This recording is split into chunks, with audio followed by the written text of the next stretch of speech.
Hello students, मैं doctor Nisha Goyal, associate professor political science, RD girls college Bharatpur. आज हम पढ़ेंगे बीए पार्ट सेकंड के सेकंड पेपर में नीति निर्देशक तत्वों का क्रियान्वयन। यदि नीति निर्देशक तत्वों का कोई लक्ष्य बताया जा सकता है तो वह है आर्थिक सामाजिक न्याय। निर्देशक तत्वों में आर्थिक सामाजिक न्याय से संबंधित प्रमुख बातें हैं: अधिकतम संभव सीमा तक आर्थिक समानता की स्थापना, सभी व्यक्तियों के लिए आजीविका के साधन, बालकों, महिलाओं, युवकों और श्रमिकों सहित सभी व्यक्तियों की शोषण से रक्षा, छोटे कृषकों और भूमिहीन कृषि मजदूरों के हितों की रक्षा, असहाय व्यक्तियों को राजनीतिक सहायता और सभी व्यक्तियों के लिए कानूनी न्याय की प्राप्ति। शासन द्वारा कुछ महत्वपूर्ण कदम जो है वो संविधान के लागू किए जाने की समय से ही इस दिशा में उठाए गए हैं, जिनको हम इस प्रकार देख सकते हैं। नंबर 1, जमींदारी और जागीरदारी प्रथा का अंत और भूमि सुधार। भारत में जमींदारी और जागीरदारी प्रथा के आधार पर सैकड़ों वर्षों से किसानों का शोषण किया जाता रहा है। अतः 1951 में ही जमींदारी जागीरदारी प्रथा का अंत कर दिया गया। इसके साथ ही 1951 से लेकर आज तक अनेक भूमि सुधार कानून पारित किए गए हैं। इन भूमि सुधार कानूनों को संविधान की 9वीं अनुसूची में रखते हुए उन्हें उच्च संवैधानिक स्थिति प्रदान की गई है। इन भूमि सुधार कानूनों का सर्व प्रमुख लक्ष्य है भूमि पर जोतने वाले का अधिकार। नंबर 2, पंचवर्षीय योजनाएं।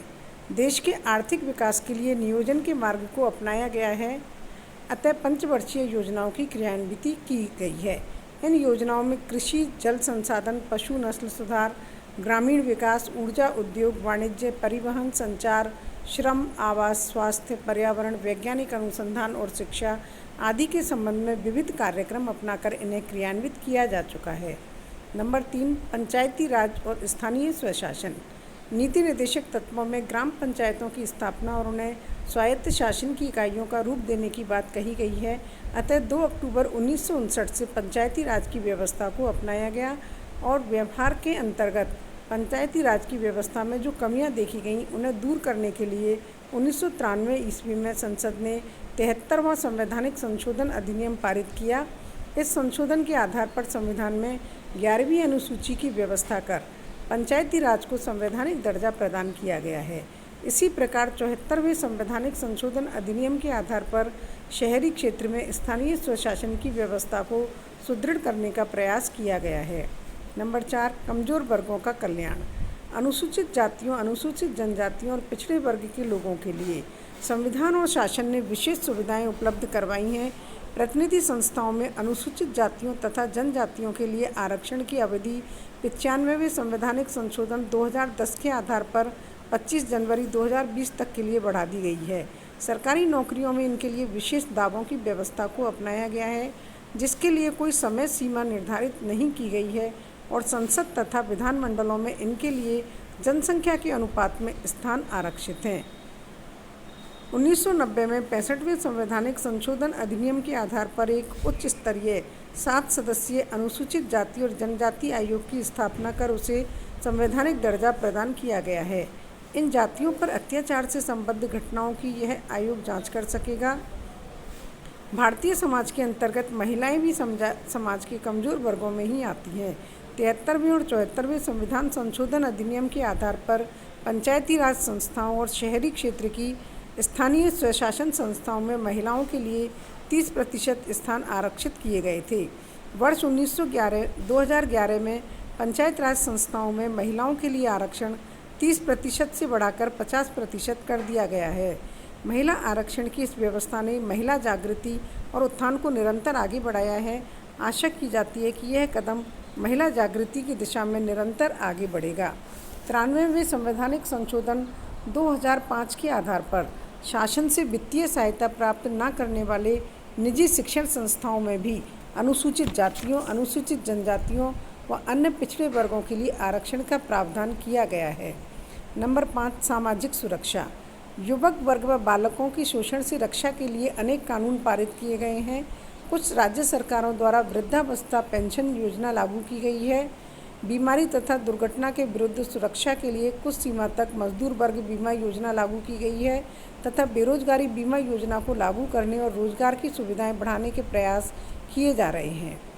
जुलाई 2003 में सरकार ने वरिष्ठ पेंशन बीमा योजना तथा निर्धनता रेखा से नीचे के परिवारों के लिए सार्वभौमिक स्वास्थ्य बीमा योजना लागू की है। राज्य सामाजिक कल्याण की दिशा में धीमी गति से ही सही लेकिन निरंतर आगे बढ़ा है। सामाजिक सुरक्षा की दिशा में एक महत्वपूर्ण प्रारंभिक कदम महात्मा गांधी राष्ट्रीय ग्रामीण रोजगार गारंटी अधिनियम मनरेगा 2005 के रूप में उठाया गया है, जिसके अनुसार देश की ग्रामीण जनसंख्या प्रति परिवार एक सदस्य को वर्ष में न्यूनतम 100 दिन के रोजगार की गारंटी दी गई है। प्रारंभ में देश के 200 जिलों में इस अधिनियम को लागू किया गया था, लेकिन 1 अप्रैल 2008 से इसे पूरे देश में अर्थात देश के 596 जिलों में लागू कर दिया गया है। अपनी सभी सीमाओं के बावजूद यह कानून निश्चित रूप से रोजगार की दिशा में पहला कदम है। नंबर 6, बड़े बड़े उद्योगों का राष्ट्रीयकरण। इसके अंतर्गत जीवन बीमा का राष्ट्रीयकरण, 20 प्रमुख बैंकों का राष्ट्रीयकरण, पर्यटन, परिवहन, कोयला खान और विद्युत आपूर्ति आदि का राष्ट्रीयकरण किया गया। इसी प्रकार राजाओं के प्रिवी पर्स समाप्त किए गए। ये सभी कार्य आर्थिक समानता के लक्ष्य को प्राप्त करने के लिए किए गए। 7, संपत्ति के अधिकार से संबंधित व्यवस्था में परिवर्तन। संपत्ति के मूल अधिकार को आर्थिक सामाजिक न्याय के मार्ग में बाधक मानते हुए पहले तो विविध संवैधानिक कानूनों के आधार पर इसे सीमित किया गया और बाद में 44वें संवैधानिक संशोधन 1979 के आधार पर उसे मूल अधिकारों की सूची से निकाल दिया गया। अब यह केवल एक कानूनी अधिकार है, मूल अधिकार नहीं। नंबर 8, न्यायिक व्यवस्था में सुधार। न्यायपालिका का कार्यपालिका से पृथक्करण किया गया, जिससे जनता को निष्पक्ष न्याय मिल सके।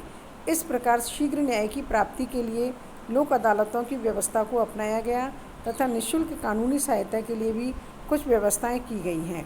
2001-2 में शीघ्र न्याय के लक्ष्य की प्राप्ति के लिए त्वरित न्यायालयों की व्यवस्था को अपनाया गया है। 9, अनिवार्य तथा निःशुल्क प्राथमिक शिक्षा का अधिकार। निदेशक तत्वों के अंतर्गत अनुच्छेद 45 में राज्यों को निःशुल्क तथा अनिवार्य प्राथमिक शिक्षा की व्यवस्था करने का निर्देश दिया गया है। इस निर्देश के अनुरूप 2002 में 86वें संवैधानिक संशोधन के आधार पर प्रारंभिक शिक्षा के मूल अधिकार की व्यवस्था करते हुए कहा गया है कि राज्य 6 से लेकर 14 वर्ष तक के सभी बच्चों को अनिवार्य एवं निःशुल्क शिक्षा देने को बाध्य होगा। इस लक्ष्य की प्राप्ति हेतु सर्व शिक्षा अभियान चलाया गया और विद्यालयों में मध्यावकाश भोजन मिड डे मील्स की व्यवस्था की गई।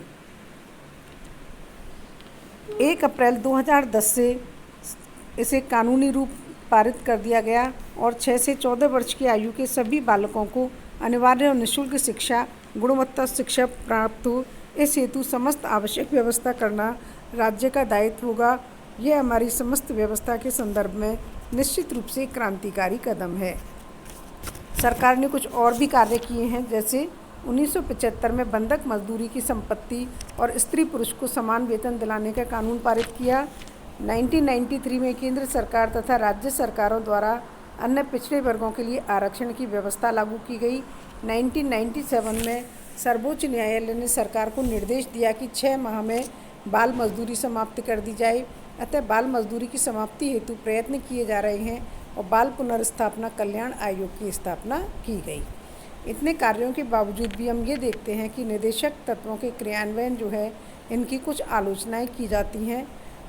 जैसे नीति निदेशक तत्वों का लक्ष्य है अधिकतम संभव सीमा तक आर्थिक समानता की स्थापना, लेकिन अभी तक निर्धन और धनी के बीच विषमता में कमी आने के बजाय वृद्धि ही देखने को मिलती है। एक आलोचना की जाती है आर्थिक सामाजिक न्याय तभी संभव होगा जब भारत के सभी नागरिकों को रोजगार प्रदान किया जाएगा, लेकिन हम ये देखते हैं कि बेरोजगार और शिक्षित बेरोजगारों की संख्या में कमी होने के बजाय निरंतर वृद्धि हो रही है।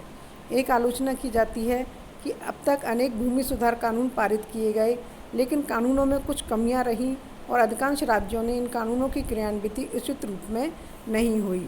भूमि पर जोतने वाले का अधिकार हो, यह नारा हमने लगातार लगाया है, लेकिन व्यवहार में आज भी स्थिति से हम बहुत दूर हैं। एक आलोचना है इसकी शिक्षा के क्षेत्र में सुविधाओं में तो वृद्धि हुई है, लेकिन अभी तक हम पूर्ण साक्षरता की स्थिति से बहुत दूर हैं। बंधुआ मजदूरी और बाल मजदूरी की स्थिति भी कानूनन तो समाप्त की गई है, लेकिन व्यवहार में बनी हुई है। बालक, महिलाएं और सभी निर्धन व्यक्ति आज भी शोषण का शिकार हो रहे हैं। न्याय व्यवस्था ऐसी है कि निर्धन व्यक्ति न्याय प्राप्त करने की सोच भी नहीं सकता। यह सारी स्थिति तो इस प्रश्न को जन्म देती है, क्या भूतपूर्व और वर्तमान शासक वर्ग के निर्देशक तत्वों में, दूसरे शब्दों में आर्थिक सामाजिक न्याय में कोई आस्था है अथवा नहीं। लेकिन फिर भी शासन द्वारा उठाए गए कई कदम ऐसे हैं जो सराहनीय हैं। जैसे बड़े किसानों की स्थिति तो पहले ही अच्छी थी। शासन द्वारा भूमि सुधार कानूनों, कृषि के विकास की दिशा में जो कार्य किए गए उनसे मध्यम श्रेणी के कानूनों के किसानों की स्थिति में सुधार हुआ। अनुसूचित जातियों पर अत्याचार की घटनाएं अब भी घटित हैं, लेकिन कुछ तो कालचक्र के प्रभाव से कुछ शासन द्वारा किए गए कार्यों के परिणाम स्वरूप अधिकांश घटनाओं में अनुसूचित जातियों द्वारा इन स्थितियों का विरोध किया जाता है तथा अब यह नितांत स्पष्ट हो गई है कि समाज की उच्च जातियों द्वारा अनुसूचित जातियों और दलित वर्गों को लंबे समय तक दबाकर नहीं रखा जा सकेगा। संगठित श्रमिक वर्ग की स्थिति में निश्चित रूप से सुधार हुआ है। शिक्षा और स्वास्थ्य के क्षेत्र में सुविधाएं पहले से निश्चित रूप से बढ़ी हैं। रोजगार के अवसर भी बढ़े हैं, लेकिन जनसंख्या वृद्धि के कारण बेरोजगारों की संख्या घटने के बजाय बढ़ गई है।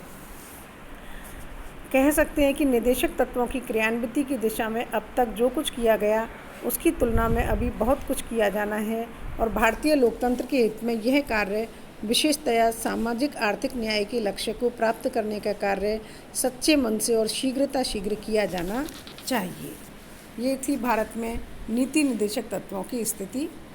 धन्यवाद।